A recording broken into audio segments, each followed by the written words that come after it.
The incoming chairman of the Union Parliamentary Group has opened this general debate, and that is unusual at least. In any case, it is against parliamentary customs, because usually the Chancellor talks after the leader of the opposition. Now the leader of the opposition will become Chancellor at some point after. I would like to say a few words about the elections that took place in Saxony and Thuringia, because I think this belongs here. And it must also be said clearly. The election results for the AfD, the election results for right-wing populist parties, are depressing, and we will never get used to it in Germany.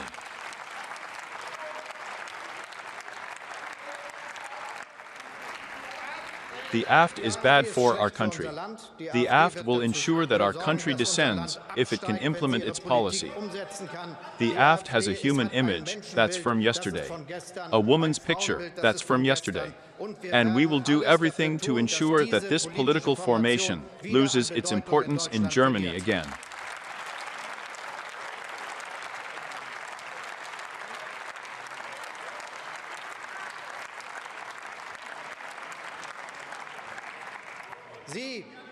You are married to the past, and indeed a past that they stylize, which did not exist at all.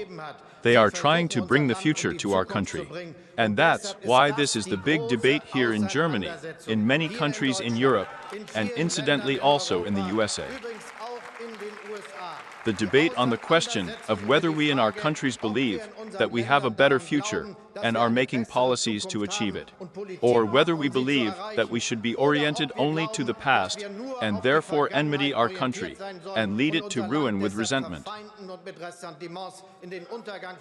We will prevent this. Do not moan, but act and tackle. That's the motto.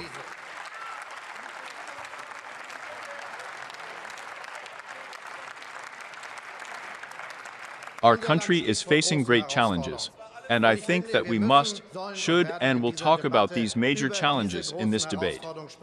Great challenges that we are facing and that we have to overcome. One of the big questions for the future of our country is immigration and migration. I will now start with what is part of the history of our country, the experience of recent years and decades, and what is important for the future. That we have had economic growth in the last 20 years, that in recent years we have managed to ensure that our country has been economically successful. This had and has to do with the fact that many women and men from other European countries and from other countries of the world have joined in, contributed their talent here, and ensured that this economy is moving forward.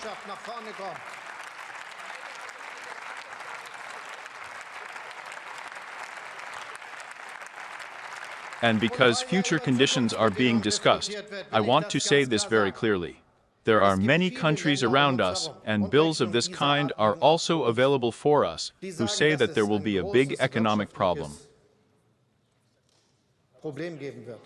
This results from the fact that the working population is decreasing. For some, the halving of those who work there is predicted in a few decades.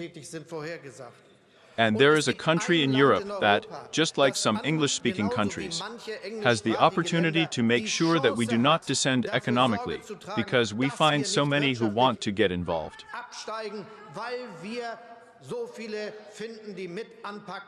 And that's why it's right to make exactly that possible, with the labor immigration law that we have launched, and also with the new citizenship that we have regulated.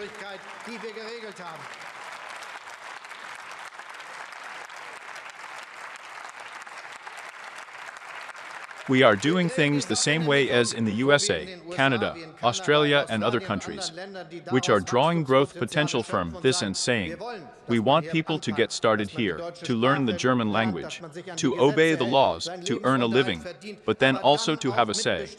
That is the case there. And it is also possible in this country now with the laws that we have brought forward. Anything else would cause us economic difficulties. There is no country in the world with a shrinking labor force that has economic growth. This is the truth that we are faced with.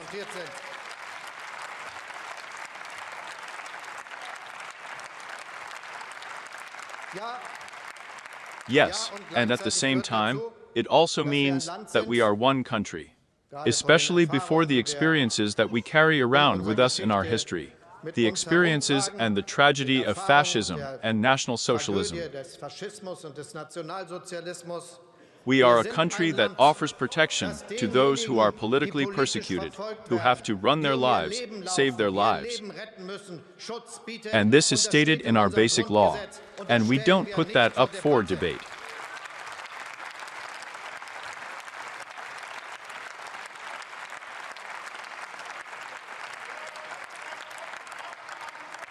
So cosmopolitanism is necessary. But cosmopolitanism does not mean that everyone can come who wants to. We have to be able to choose who comes to Germany. That's what I'm saying here quite explicitly. And that is why it is also part of our task to manage irregular migration, to reduce the number of those who come to Germany irregularly, and to return those who cannot stay.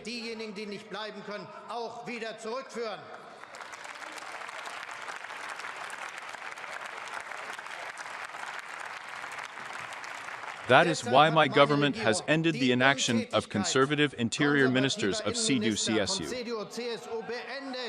She has finished the big saying knock.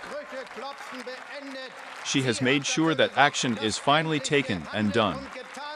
Very different from many decades of Christian democratic interior ministers who have not packed it. They can't do it. This is the truth that we are faced with. You are the type of politician who believes that with an interview in Bild am Sonntag, he would have already solved the migration issue. This is not the case in reality. Especially if you belong to the group of politicians who, hardly having left the editorial offices, have forgotten what they just proposed, because they never planned to take care of it. This is wrong policy.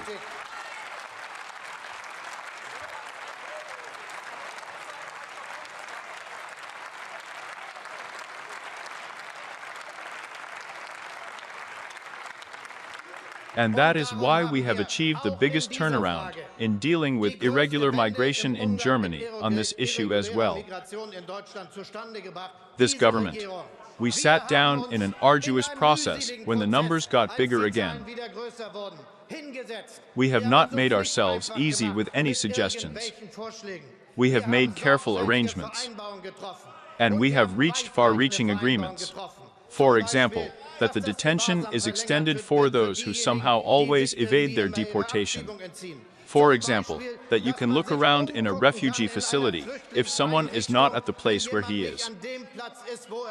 A long-standing problem that we have solved, for example, in which it is not possible to prevent repatriation with objections, contradictions, lawsuits, and new applications. We have done all this. Even the benefit of the Asylum Seeker Benefits Act is now further reduced. This is also one of the things we have done.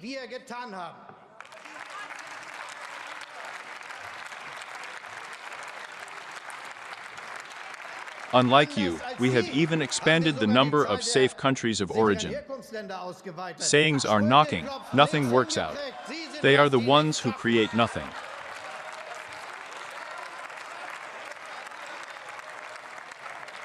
And I say to this, we have made sure that this also happens now.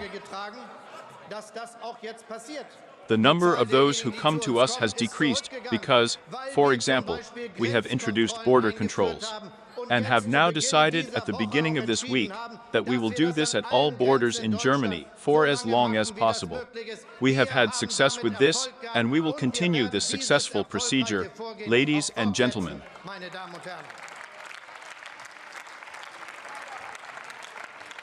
By the way, we also do this, although it will be difficult with our neighbors.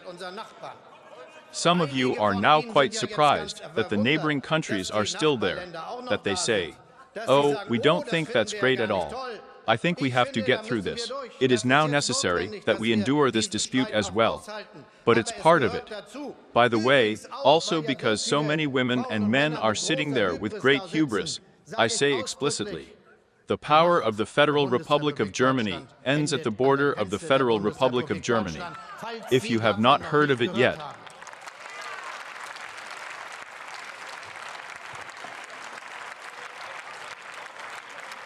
By the way, I also want to say that we said, I am here in this German Bundestag. We will also carry out deportations to Afghanistan and Syria for criminals again. And we did it. That was difficult.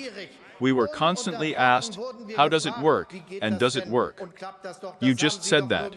We have done what you do when you act responsibly, namely, we have worked carefully. And indeed, we have now organized such a deportation flight to Afghanistan. And I'm telling you, we're going to have more, and we're going to continue that.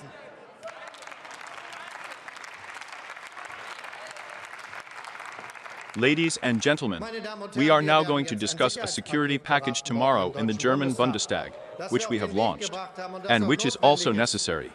With stronger laws regarding the handling of weapons, with stricter gun laws, with better opportunities to combat Islamist extremism, and explicitly also with more opportunities to act precisely when it comes to irregular migration.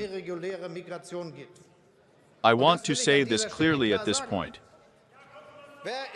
Anyone who comes to Germany from Italy, from Portugal, from Greece, from Finland, and says that I want to stay here now, cannot apply and say that I want to get my living here financed.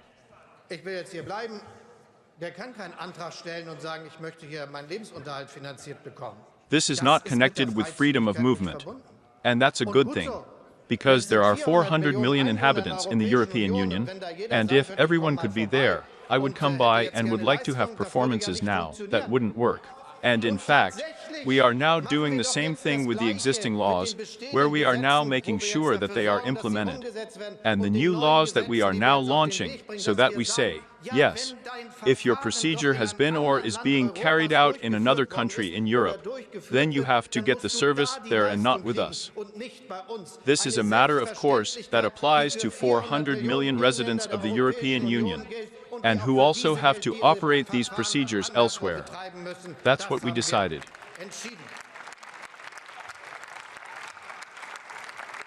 And then there is the common European asylum system. That sounds too abstract. And honestly, I think a lot of people here in Germany have thought that this is a thing that is happening somewhere on the external borders of the European Union. Seriously wrong. This also means legal changes for us, very far-reaching ones. For example, with the options for action of the airport procedure. IDS faster, more expeditious procedures for those where the procedures have no chance of success. We will implement this very quickly now, and we will not wait until the last moment. These laws are almost ready to be written. They will soon reach the German Bundestag, and they will still be decided this year. We will use all the opportunities to cope with this task.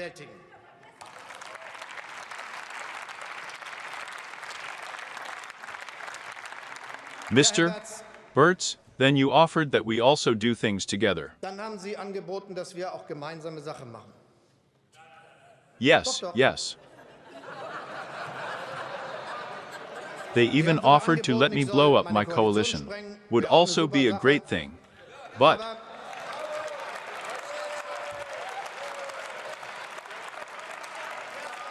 I didn't do that.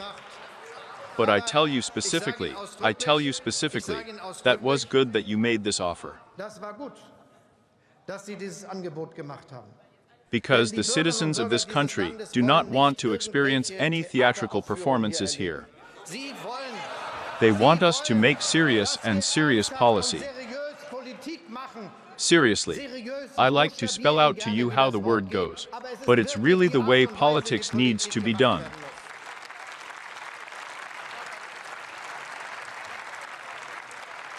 The citizens do not want what a newspaper called here to happen now, a mud fight, where everyone is now telling themselves why they are good and the others are bad. In my opinion, this is not the right way to approach this issue. And that's why I say it would have been good if we had come to common solutions. And I'm telling you, even if you might not want to hear it, we never slam a door shut. You can come back again and again.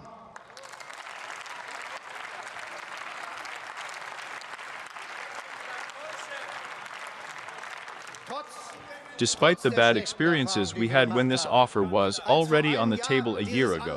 And we had united with the countries, and we had explained to them what we want to do with the countries. And we told them that we also like to do something beyond that, and I have already told everyone here in this government majority.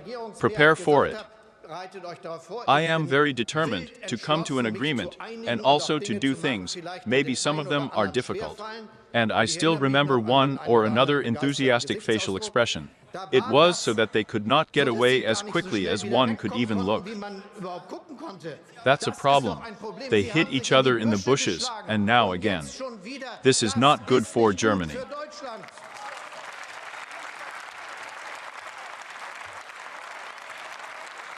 They hit each other in the tufts. They wrote a script 2 or 3 weeks ago, where they say they're making an offer on cooperation, and then, if it's possible, they knock it out, and say it's not enough. This is not how we should deal with such a serious matter in this country. They want cooperation across party lines. And I say again, because everyone always likes to quote historical comparisons, there are great political leaders in opposition parties. And there have been them again and again. For example, the Asylum Compromise, 92-93. The greatest achievement of the opposition leaders of this was that they convinced their party to make a compromise and take steps. That was not the achievement, that you made life difficult for the government, so to speak.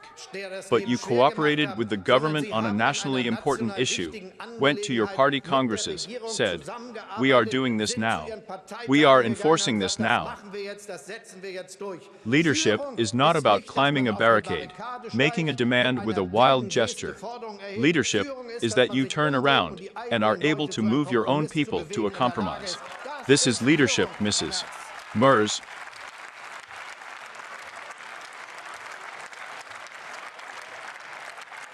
And because the matter is so important, I would like to say explicitly, we are still ready. The door is not closed. We would do that with them. We now have rejection at the borders due to the border controls we are doing. 30,000 since we started this, so that no more false ones are told here. We will use all possibilities to carry out rejections within the framework of the applicable law. And we have put on the table a concept of effective rejection, where we are ready to do this with the opposition. And I say to this, we will do it too, even if you do not participate. The government will implement this concept and get it off the ground. And we hope that you will still be there and that you will not leave the door we are keeping open unused. So that's the situation. And therefore, one more sentence on the whole topic. A quarter of our German population has an immigration background. This means that you or a parent has come from another country once. And they must also be able to rely on the fact that even in difficult times, and when such problems as irregular migration also have to be tackled through a clear stance and tough policy, that you know that they can rely on you, that you have principles, and that they are the ones who rely on us. We are grateful for your contribution in our society.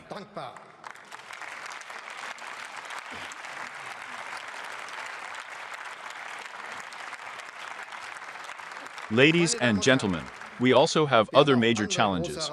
One of them is the Russian attack on Ukraine. And I say that it is very important to emphasize once again at this time, it is Russia that started this war. It is Russia that continues to lead him with brutal harshness, unchanged. And it is Russia that simply wants to conquer its neighboring country in whole or in part, paying high prices for it. Some reports say 300,000 to 400,000 dead Russian soldiers or seriously injured. And this is terrible for something that only leads to the fact that someone who has political responsibility there, at some point after his death, if he could then could read, he would have expanded the country a few kilometers. Terrible. I say this explicitly. And that's why it should be said at this point. Even though we know that a part of those who have now voted for right-wing populist and populist parties did it because they do not agree with us supporting Ukraine. This should not be talked away, that it is right that we support Ukraine as long as it is necessary. And that's what we're going to do, because it is a breach of our peace and security order that Russia is trying to shift borders.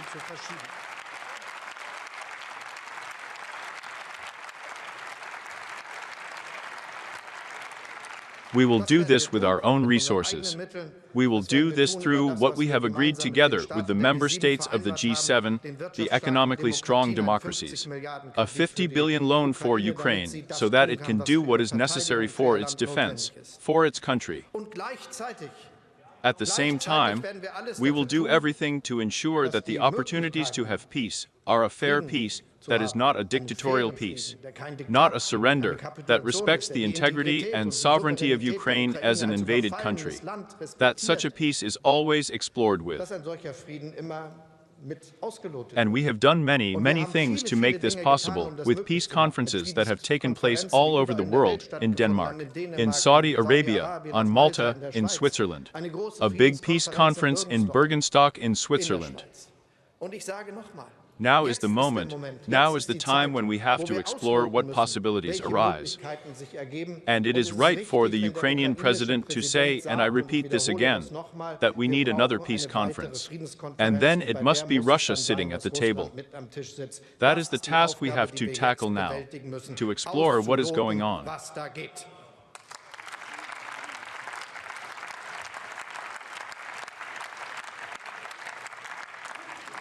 Ladies and gentlemen, the future of our country is at stake.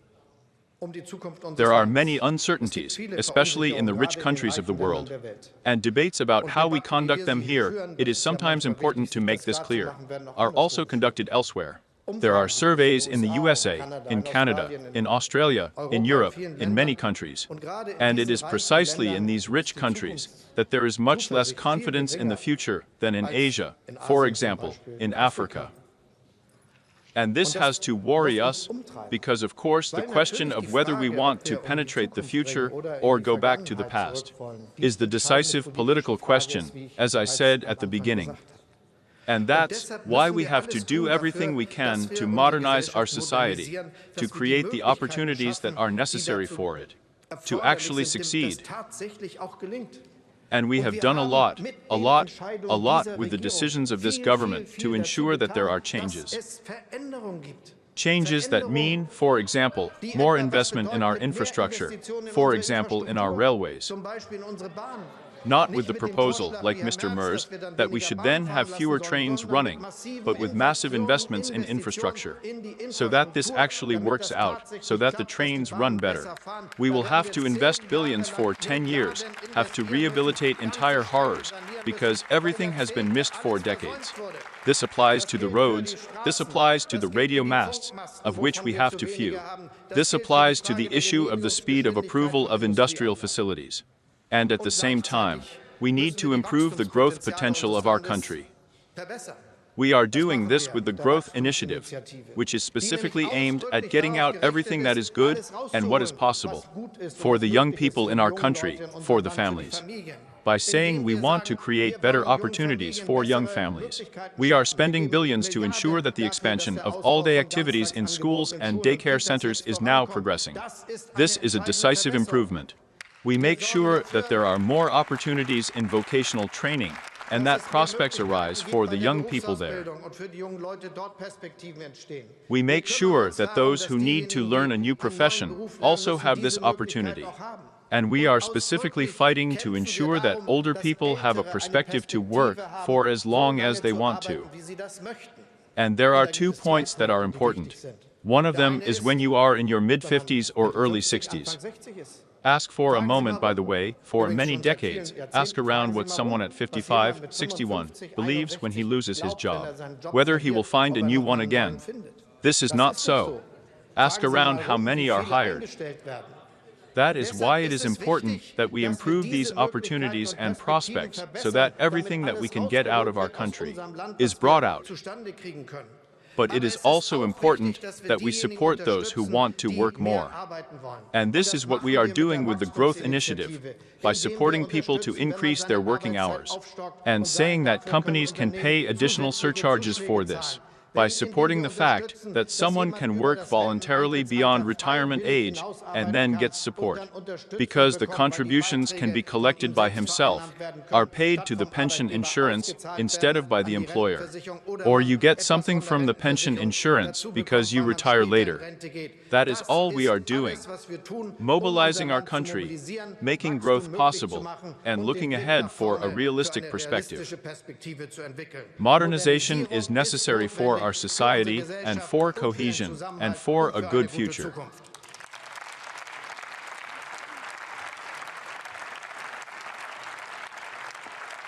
And that too should be said here. The most important asset that many have in our country is their pension entitlement, pension insurance. And that's why 17-year-olds who are now leaving school and have to pay contributions for 5 decades need a clear statement of what they can rely on. The fact that we want to guarantee a stable pension level in Germany is one of the big plans of this government. And it has something to do with confidence that you can create security for every single person in such a long life project. We guarantee this security for the citizens.